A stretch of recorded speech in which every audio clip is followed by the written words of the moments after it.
history with hockey, and Dad being the coach of the 1960 Olympic team that won gold at Squaw Valley, brother being the previous head coach before him at Army, preceding his father, and now Brian's turn running the Army program. And just an awesome story when I dug into your guys' history and your family history. And then Chris is assistant coach, first year here at Army with him, Ben at Cornell. And it seems like you got a lot of hockey history as well and a lot of knowledge to share with us. And really excited to looking forward to watching your team play tonight and hearing from you guys today. So thank you for taking the time to join us. And I love having someone that's not connected with Minnesota hockey here and hear some outside perspective on hockey around the country, maybe their perspective on Minnesota hockey and things that we're doing, and just share their knowledge with us. So thanks for being here, guys. Appreciate it. All right. So I'm a little old school here. I'm not going to have any technology here. I'm probably not going to go over any systems with you like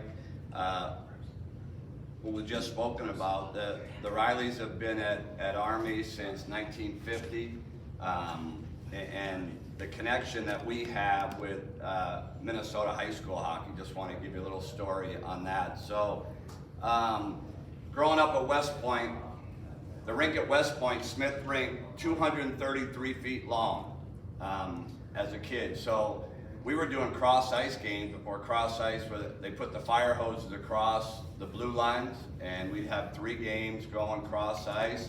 And then when we got a little older, they put the fire hose across the red line, and then we'd have games going, 2 games going, and then eventually we got to graduate into a full ice. Imagine being a peewee playing on 233-foot ice sheet, right? Like, I used to love looking at the visiting teams come in to play my dad's team, and they'd walk in and they'd be like, holy shit. Like, and Army was in great condition, because that was old school. Like, my dad would skate the guys pretty hard so they could go forever, right? But so as a kid growing up, it was either Mass or Minnesota on my dad's roster.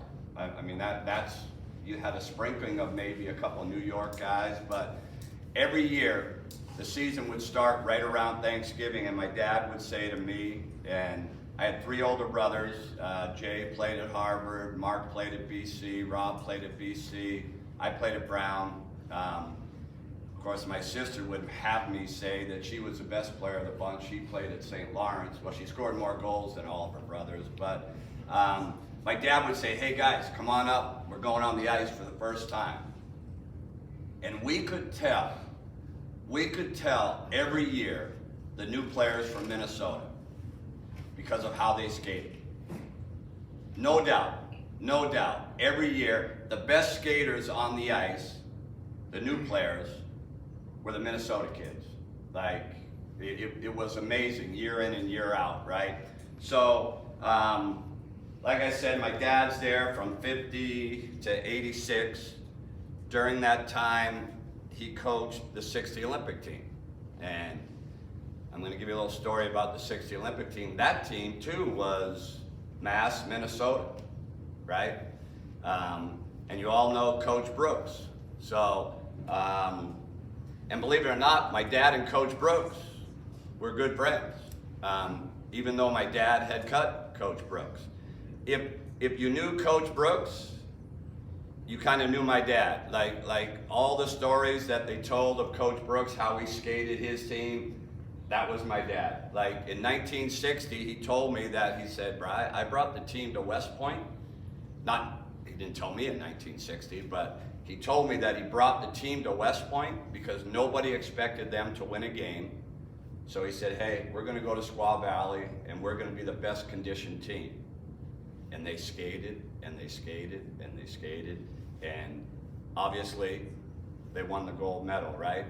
But last cut at West Point was Coach Brooks.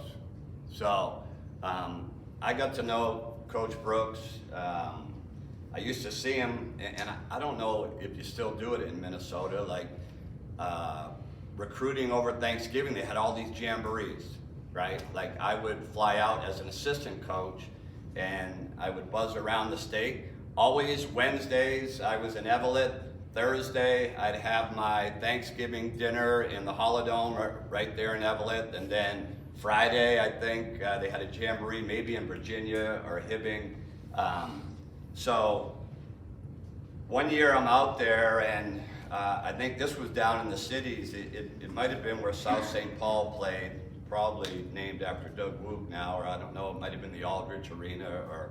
So I walk in, and there's Coach Brooks. He's holding court. He's got like 10, 15 guys around him. And he sees me and he's like, "Brian, come over here." I'm like, oh shit, this is not gonna end good for me, right?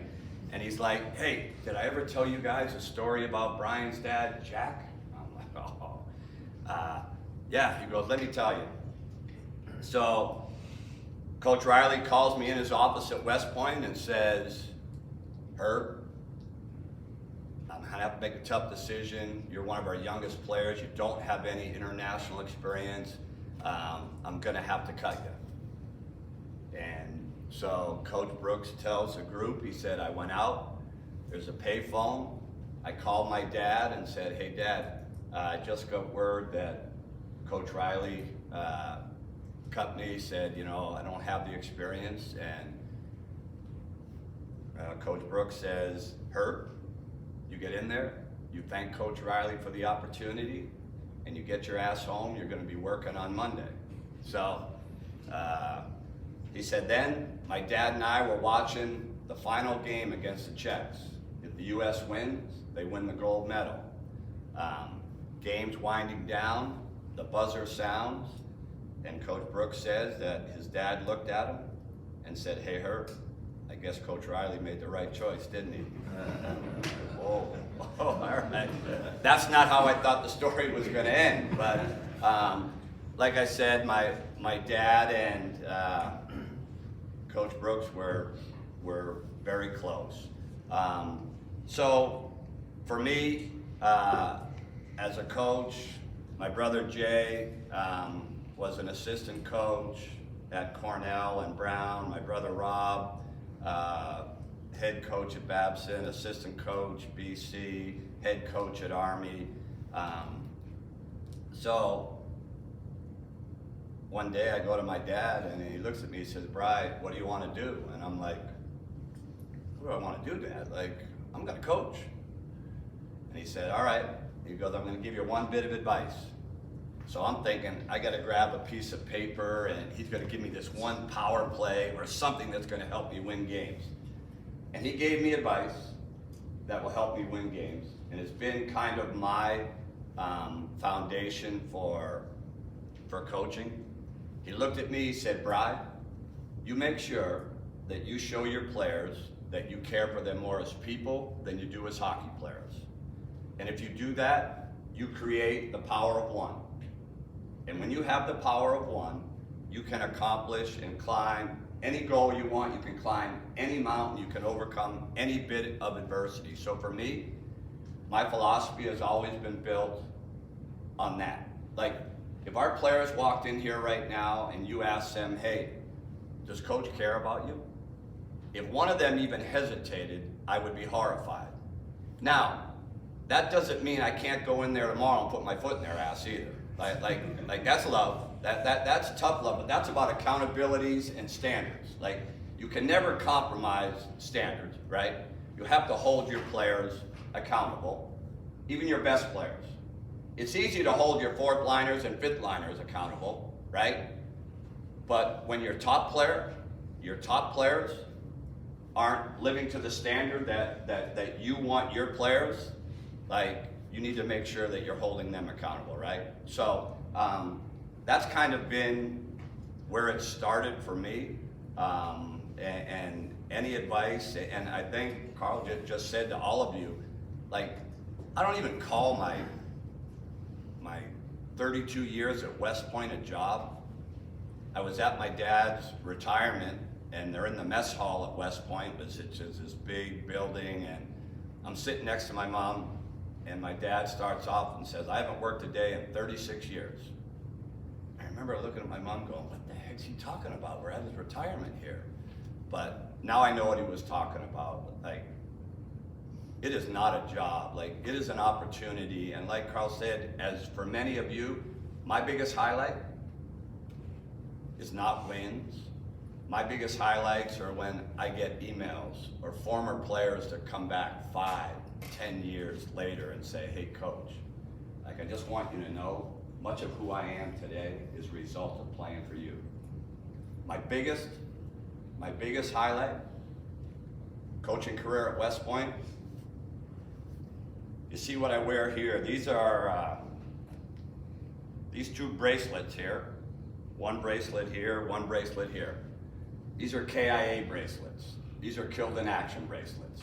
Since I've been in the coach at West Point, we've had 2 players killed in action. One was Derek Hines, class of 2003, killed in 2005.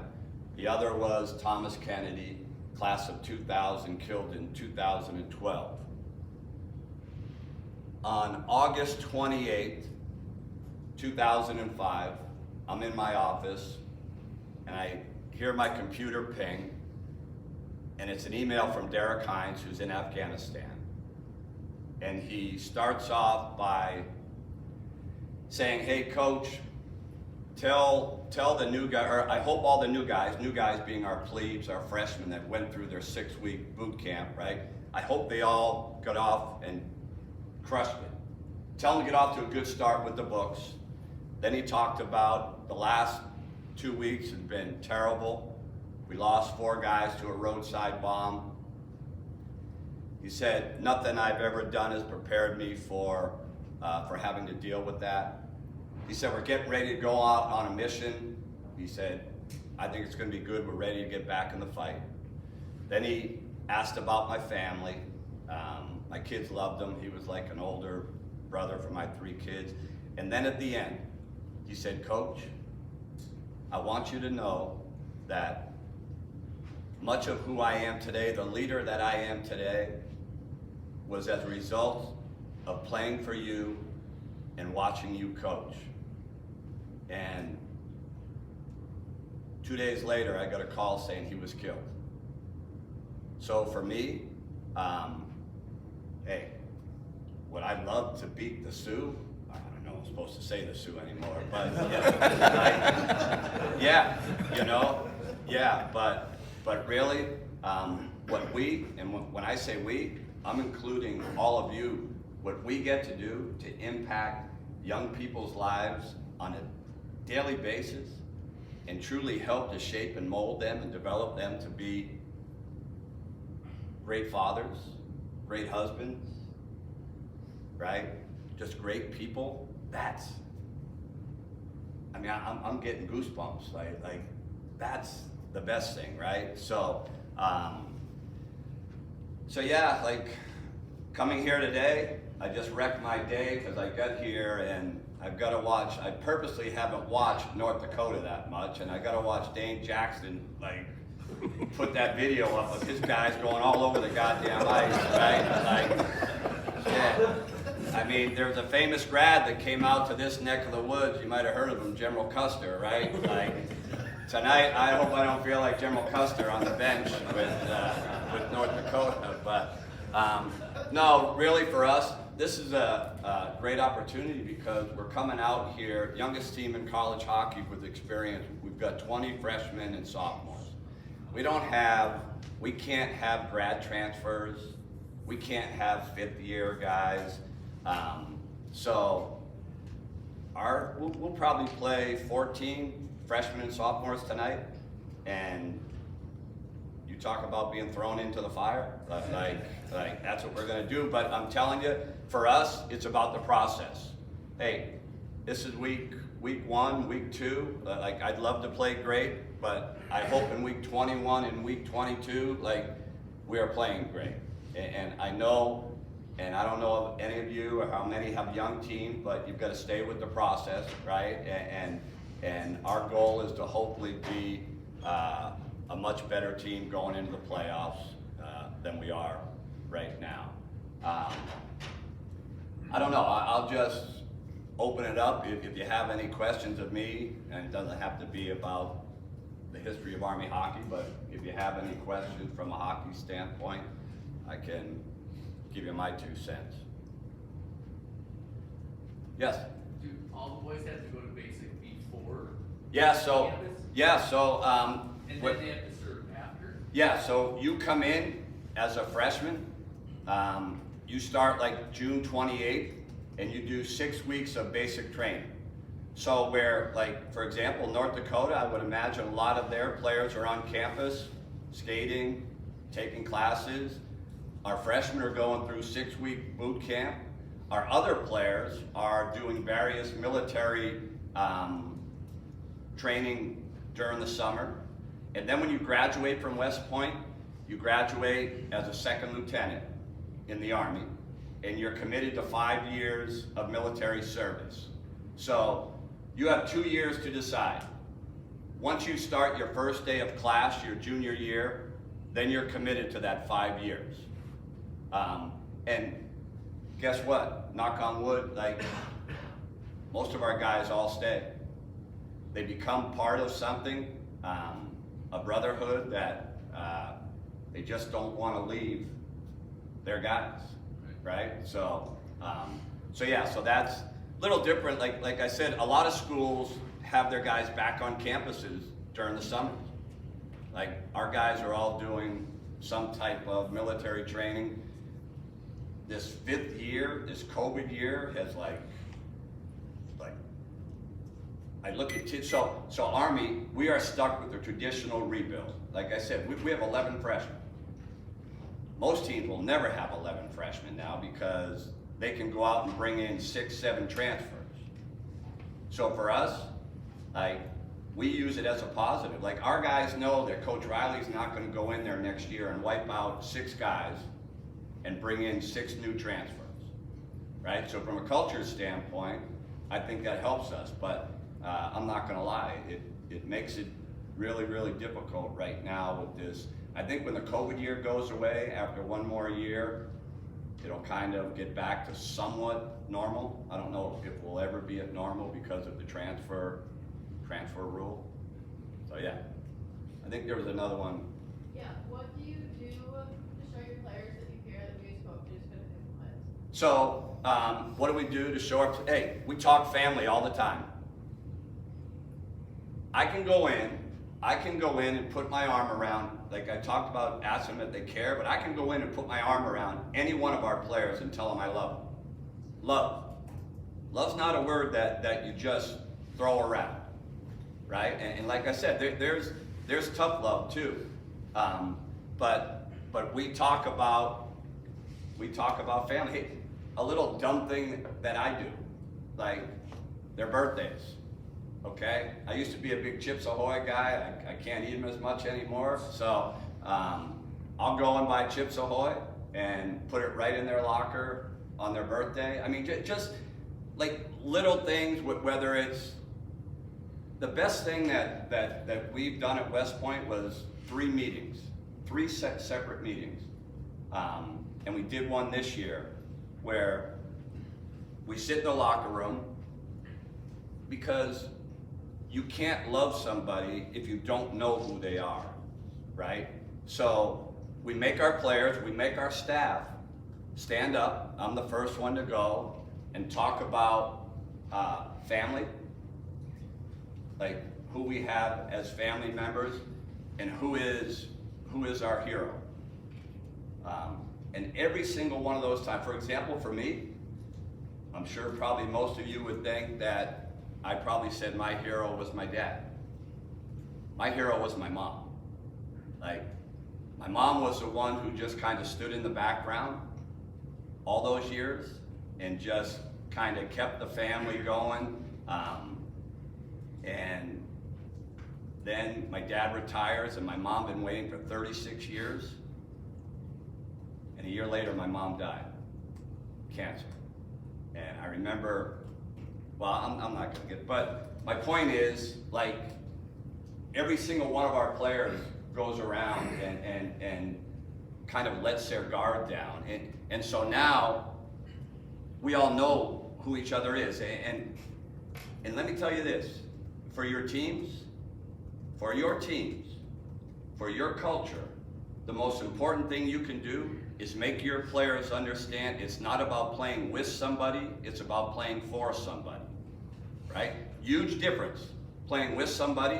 When you play with somebody, you don't have to sacrifice anything. When you play for somebody, you may have to sacrifice, you may have to defend a teammate who can't defend themselves. Somebody that goes down and blocks a shot, they aren't playing for themselves. They are playing for their teammates. Who did I learn that from? I learned that from Thomas Kennedy, one of these guys right here. He told me once, he said, Coach, when we go and fight,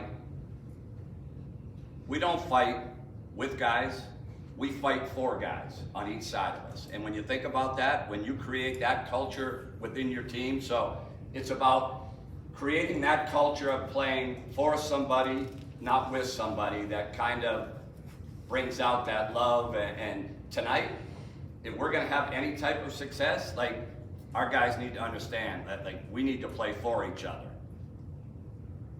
If we have 5 guys playing with the group here, 5 guys here, we have no chance. So you make sure from a culture standpoint that your teams, you create that culture of playing for somebody, not with somebody. Oh yeah. What else? Yes? You think the transfer portal will ever go away? I doubt it. I hate it, and because I can't use it. Not saying if I wasn't at, I'll just say North Dakota, like, yeah, I'd probably use it. But it just really makes it really hard for these kids coming up that are trying to get opportunities to play, right? Like seniors in high school here who a lot will go to juniors, but a lot of them won't get an opportunity because coaches, they're not gonna I shouldn't say waste, but give a scholarship to a kid when they can get an experienced kid who has 2 years at Quinnipiac to come. It is really sad, but I don't see it changing. Like I said, I think now when this COVID year goes away, the number of people in the transfer portal will get cut in half, but I don't see it as going away. What else? All right, so I probably didn't give you much here today. Like I just wanted to, obviously there's a huge connection with Army hockey and Minnesota. Like I said, I grew up with it, and always so much respect for how you do it out here. I'll never forget, like I said, my dad coming out to Minnesota, I'm going up on the range. I'm like, what the hell is he talking about, the range? Like, and some of his best players came from, then I found myself up on the range recruiting, right?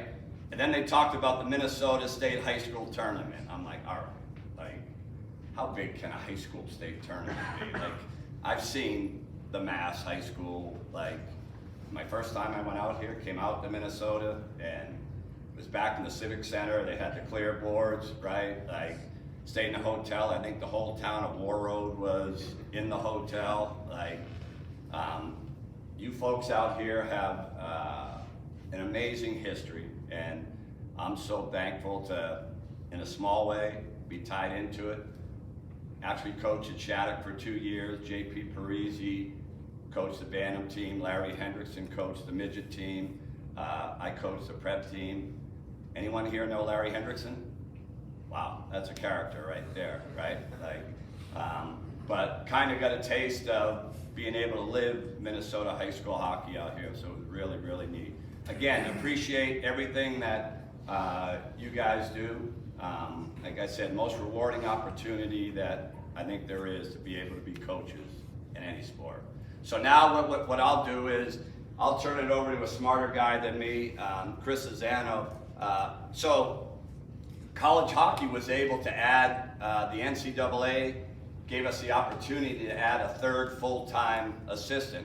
And what a lot of coaches did was say, hey, we got to get a goalie guy, right? Like, because most of us, our volunteer coaches were goalie coaches, but they're only there for maybe 1 day a week. So when Zach McKelvey, who's the associate head coach, and we sat down and said, we have to get a goalie guy. And we were so fortunate. Chris was assistant coach at Colgate last year. If any of you guys follow the ECAC, Colgate made it to NCAA tournament, and a lot of it had to do with, I think, Chris's work with their goalies out there. We'll see how good he is with goalies tonight. So no, but we're excited to have him, and I just think it's a position that obviously probably the most important position that we have, and we gotta make sure that the goalies are getting opportunities to grow as players as well. So with that being said, I'll turn it over to Chris. Thank you.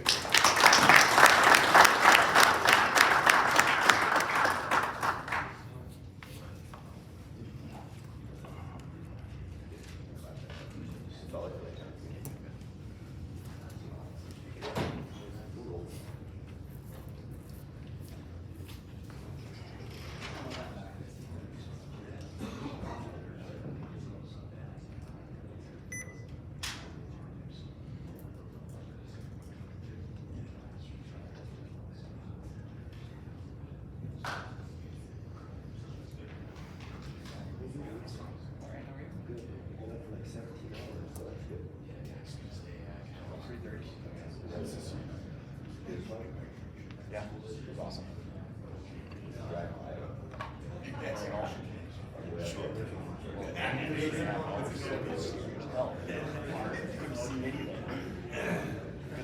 It's just me and semis. You feel your take up? Apparently you have to do that. Yeah. That's funny.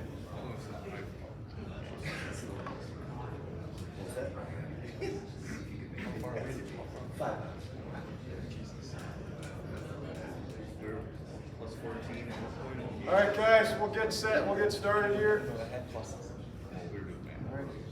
And just like Coach Riley, thanks a lot for having me here. I started coaching Division I hockey 3 years ago. I'm from the East Coast, never seen a Minnesota high school game or an Elite League game until then. And I love coming out here. I love recruiting. Just the talent that you guys help produce is extremely impressive. So again, thanks a lot for having me today. I'm going to talk a little bit about the goaltending development plan that we have with our team and our goalies at West Point. So what's our goal with our goaltenders? Okay, the first thing, we want to develop technically sound athletic goaltenders. And what that means is we want guys that are able to get in position, get their feet set, and make as many simple saves as possible. Kind of simplify the game, make it easy. And then the athletic piece is extremely important as well, because we don't want robots. Okay, things happen fast in hockey, so we need guys that are able to make unorthodox saves when they need to. Second thing is we have a heavy focus on skating and edge work. The best goalies in the world are elite skaters. Okay, we need guys that are able to get from A to B as quickly and as efficiently as possible. So that's something we spend a lot of time on. Another thing that's our goal is we want to increase and develop the goalie's hockey IQ. All right, if you have a smart goalie, that's a huge benefit. All right, so our guys need to know what's going on in front of them. Okay, do they know what the next play is? Can they help our defensemen, our forwards? Our goalies are expected to know our structure, how we play. Okay, and then finally, we're here to develop confident goalies. I think all of us as coaches, when we're on the bench and it looks like our goalie isn't confident, it's like, oh boy, we're going to be in for a tough night here. And as a former goalie, I can tell you, when a play's coming down on you and you're not 100% sure that you're going to be able to make a save, it's an extremely scary feeling to have. So developing confidence on and off the ice is something that we're working towards all the time. So obviously, being a goalie, it's a difficult position. All right, you need talent. It's not easy, but in my opinion, it doesn't need to be complicated. All right, so these are kind of my 4 pillars that I use when I'm teaching. And now, obviously, you need talent, but if you can follow these 4 things, you're going to give yourself a good opportunity to make saves. Okay, so the first one's be early.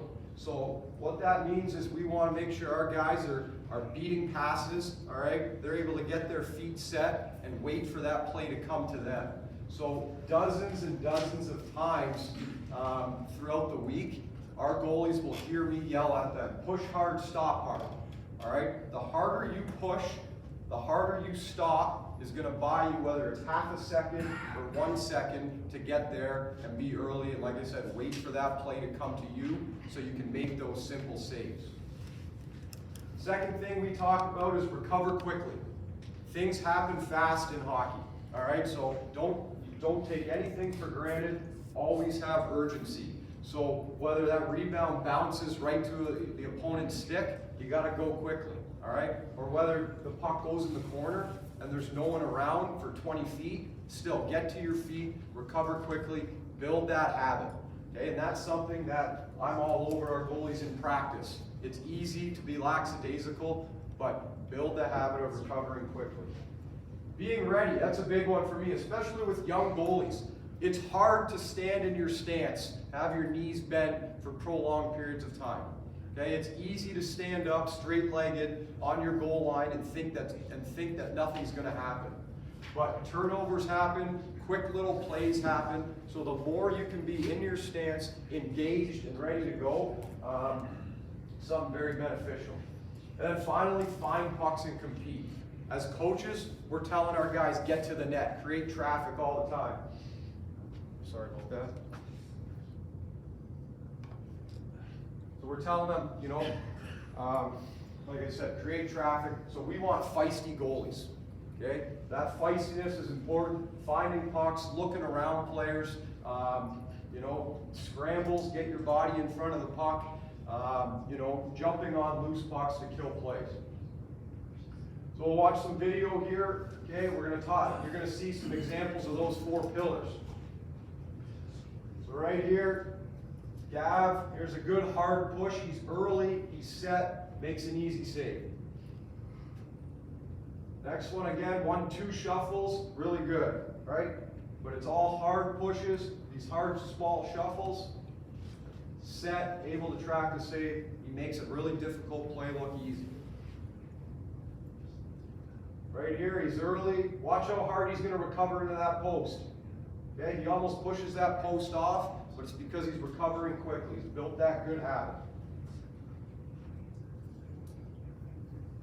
One more here, he's early, good. This puck's going to the corner here, okay? Again, nothing's happening. Push hard, he's set, he's ready to go. Talk about being ready. Okay, this puck's on the wall. Absolutely nothing's happening right now. But watch our goalie. He's engaged, he's ready, okay? We're gonna have our centerman kind of bomb in here, makes a bit of a mistake, bam.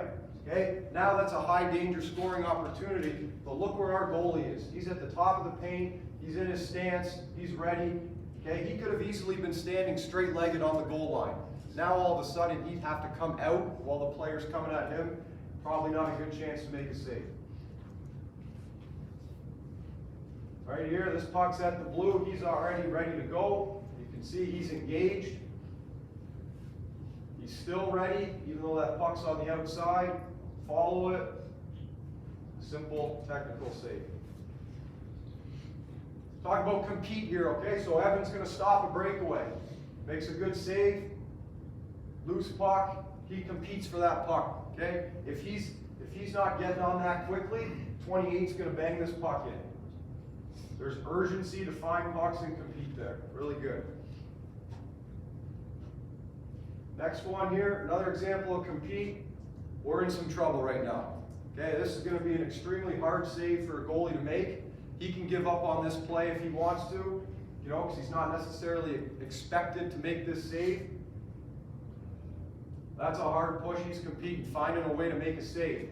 Play's not over yet. The Union player, watch him. He's going to bat this puck out of the air. Glove goes up in the air. All right? He's competing, not giving up. That's what we ask our guys to do all the time. All right, so we talk about hockey IQ, okay, and processing the game. So for a goalie, what does that mean? So we'll talk about a few different things. One thing we talk about is adjusting depth for different options. Okay, it's thinking about where do I need to be if there's a backdoor option? Is there a lateral pass option? Are there sticks in the way for deflections? Okay, all those things have to go through a goalie's mind as the play's developing. We talk about scanning the ice all the time, knowing what's in front of you. Shoulder checks are huge. Every drill that we do, you're expected to make a shoulder check when you get a second to look. Tracking the pucks. Killing plays, that's a big part of processing the games. Okay? Are you catching pucks? If you have an opportunity where that puck's on the ice, to deflect it over the glass. All right? Especially big time to do that is on power plays. Right? Carl talked about second, third chances. If a goalie can kill the play, all of a sudden there's no second or third chance. Fighting through traffic, getting your eyes on that puck, looking over, looking around that traffic. Do I have to shift into a save here? Am I closing holes so I'm not getting beat in between my arms?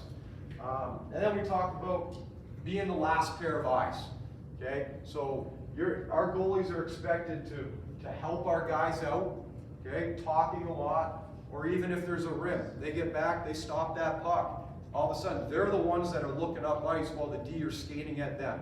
All right, so it's thinking about the game and being smart and developing that IQ. So here we'll watch adjusting depth. All right, so right now, Canisius guy, he's going hard to the net. So our goalie needs to understand that that play's happening and he can't be flat-footed. So we'll watch Gav. He's going to have a bit of a drift coming here. So we watch him coming. He's drifting. That allows him to get that hard push to make a save in a high-quality area. Right here, okay, Gav knows there's a backdoor option, and I can tell you why he knows. Okay, just look where he's playing. He's playing the odds here. Okay, so if he's at the top of his paint, he's in a great spot to make that save. But if that puck comes across, he has absolutely no chance. All right, so he plays the odds. He puts himself in a good spot to make a save from the top of the circle, but also a good spot where he can push and give himself a chance to make that save.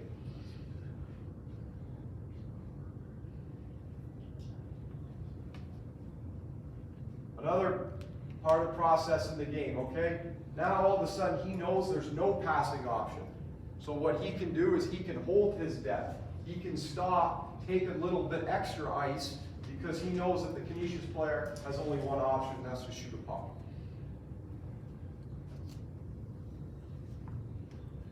Talk about scanning the ice. Okay, he's on his post. We're going to see him. It's going to happen real quick, so watch his head. He's going to take that quick shoulder check right now, and then he's going to recognize that it's a lefty. All right, lefty out here for the shot. So there's that little look, pushes, he's set, makes a good save. But that's because he knows exactly where to go, because he's reading that play. Again, puck's in a non-danger zone, so he's got time to look around and scan that ice. A little bit grainy video, but he's going to take 2 shoulder checks in a matter of 3 seconds just to know where everybody is. So there's 1, there's 2. He knows there's a backdoor option. He gives up a little bit of depth because of that, ends up shooting, makes a save. Right here, okay, we talk about finding pucks, getting right up to the screen. Okay, he's thinking about the game right now, doing a great job, looking over this guy. Makes a save, and now he's competing. Okay, keep that puck in front of him. Again, right here, he's looking over the traffic. Looking over it, looking around the traffic. He's holding his depth. Looking over again, he's competing to find that puck. He's able to hold his depth, keep his eyes on it, and put the puck into a great spot. So it's easy to talk about all this stuff, all right? But now, how do we do it at West Point? Okay, so every day, we start practice with a goalie warm-up in 1/3 of the ice, and the other 2/3 of the ice, the players, and they're working on either a certain skill, a passing game, a keep-away game, whatever we as coaches decided to do in our morning meetings, planning practice. All right? But as goalies, we do the same thing every single day. It starts with footwork, all right? It's about 12 minutes long, starts with footwork, okay? These guys, they go through their progressions. Their first progression, they're going 50%. Second progression, 75%. And then the third one, they're going at max speed, all right? We've had guys stumble, trip, and fall, and that's okay. Because what we're trying to do is make their speed and footwork a lot better in March than it is in September. So we'll do that. All three guys will go. We'll watch. Look how fast Ev's going right there, okay? With those small shuffles, does a good job. Those guys will go, we'll get their skating done, and then we'll work on rims. So the West Point goalies, they're getting 15 to 20 rims every single day.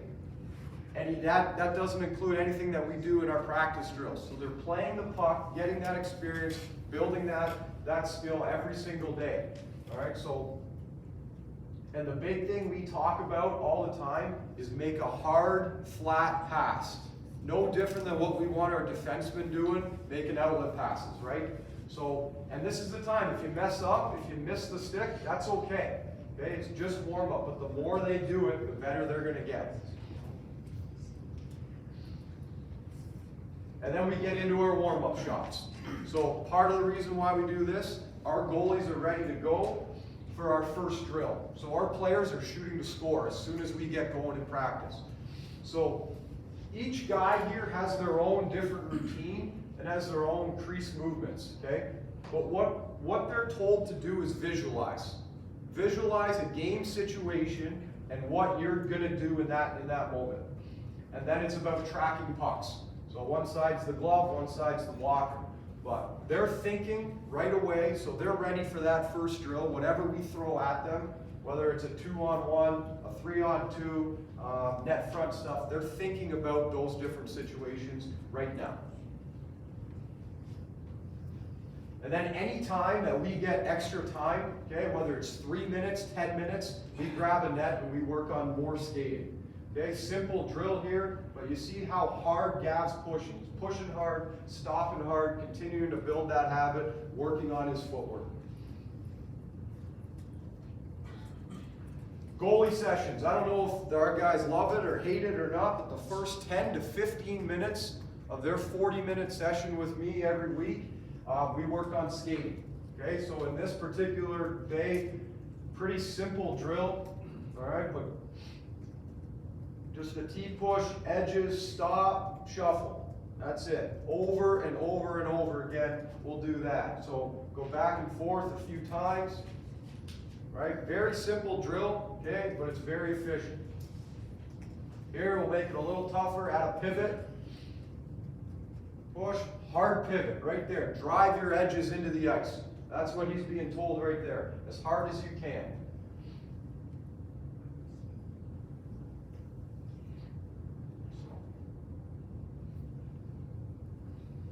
We'll do things like that, changes every week. And then we'll move on to a drill like this, okay? Again, more edge work. So here I really like this drill because it works on balance, okay? It works on strengthening your core. But, you know, he starts looking like a figure skater, he ends looking like a goalie when we add that T-push. But it's all that edge work that makes a big difference. How do you get from A to B? And it's because we work on things like this. When we get into our drills, okay, almost every drill we do simulates a game situation. All right, there isn't much we do with just static shooting and things that aren't realistic. All right, so this drill here, it's kind of like a power play. The guy on the flank, he's giving it to the goal line guy. Drive the paint, okay, rebound, push, low to high, good save. All right, same thing here.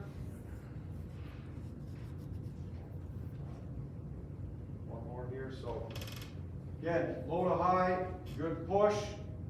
Scan the ice, see his head here, a detail that we already talk about every day.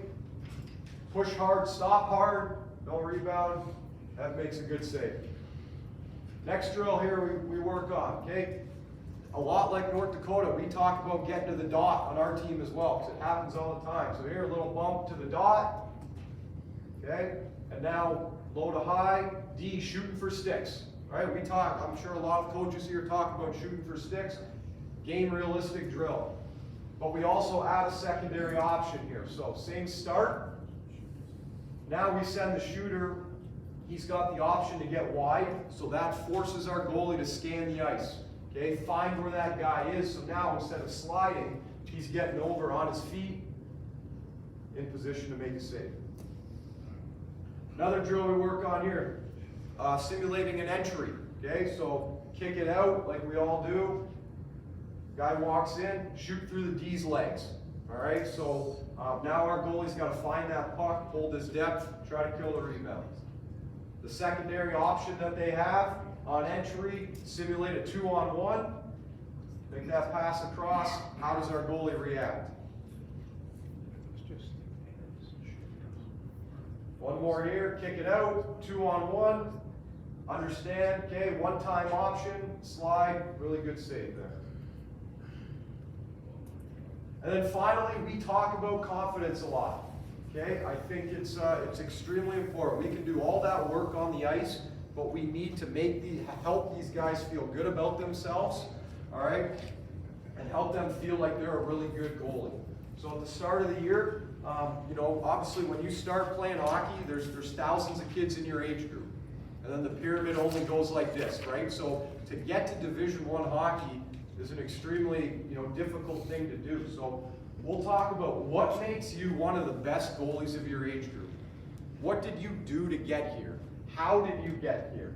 You know, just as a reminder, because I think it's something that players forget and kind of take for granted a little bit. So get them thinking about that.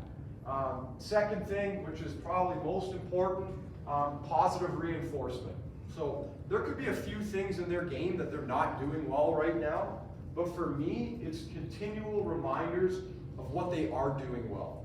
All right, so maybe it's like, hey, I thought you were tracking the puck unbelievably today. Great job. Or the way you were moving the puck, you didn't miss a defenseman's stick all day today.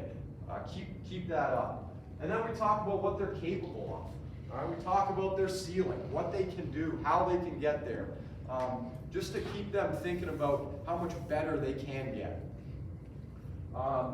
I like to encourage them to show confidence. It's okay for a goalie to have a little bit of swagger. All right, it's okay to talk about how he's a really good goalie. I think that allows them to have their chest up a little bit. It allows their chin up a little bit, and then when they go on the ice, you know, they're feeling good about themselves right away. So a little bit of swagger, I think, is a great thing. And then finally, lots of dialogue. All right, so there's only 3 goalies on a team. So there's no excuse for me not to be able to bump those 3 guys every single day and just talk to them. So it might be with one guy talking about our families. Another guy, with Ev, we talk about his combative class that he's in before practice twice a week. Now he has to fight a wrestler and then come up and go on the ice. You know, it's crazy.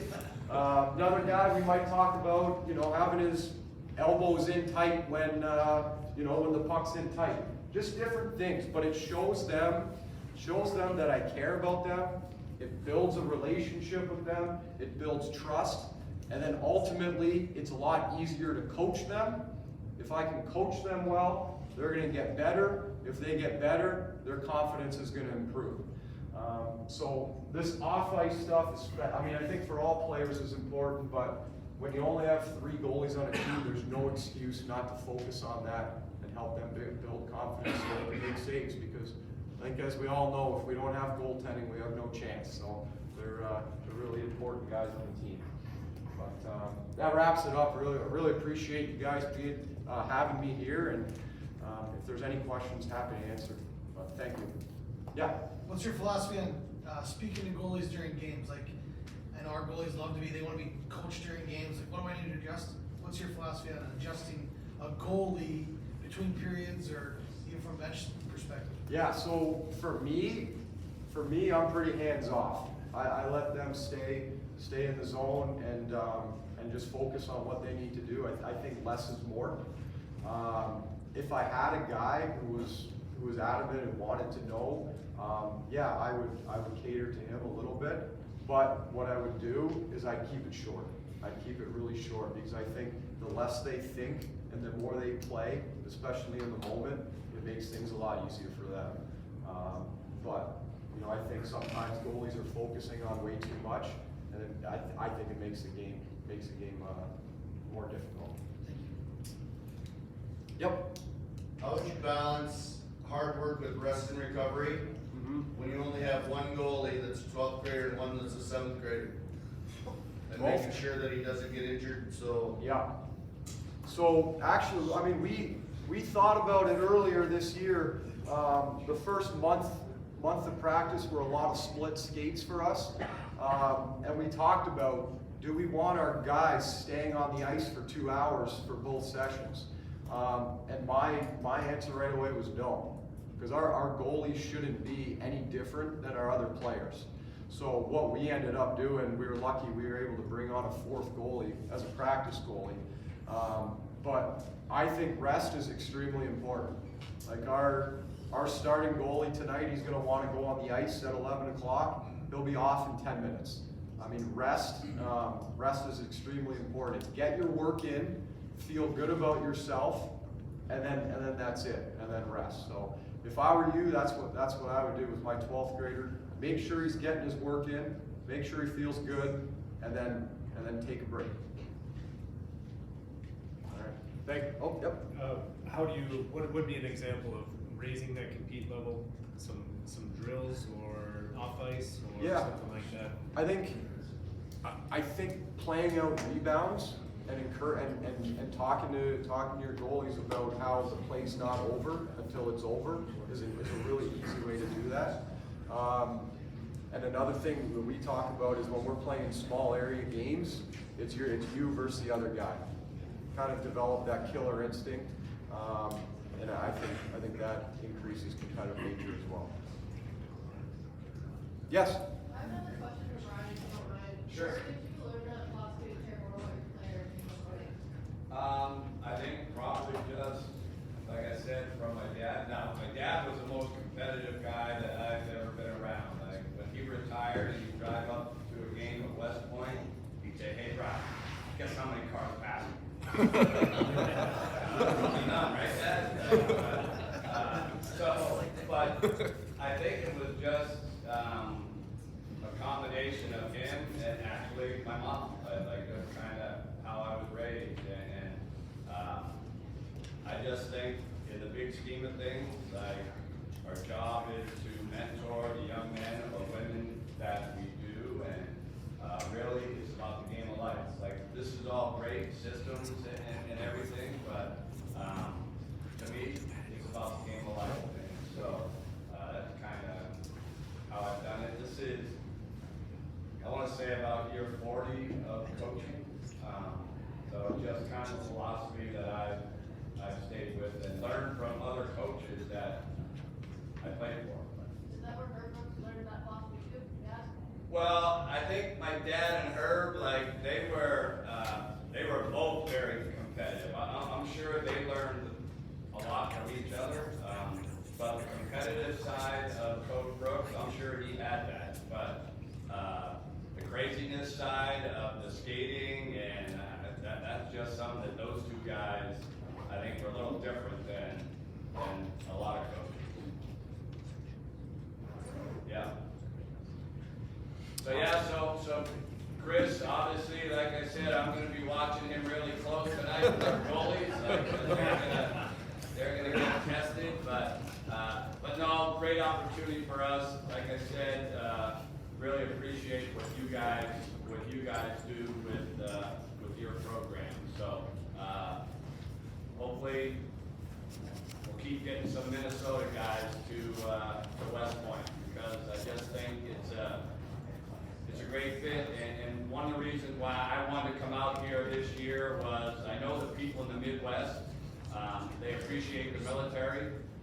And I think for any of you going to the game tonight, when you look at the national anthem and you look at the Army guys, and they are all at attention.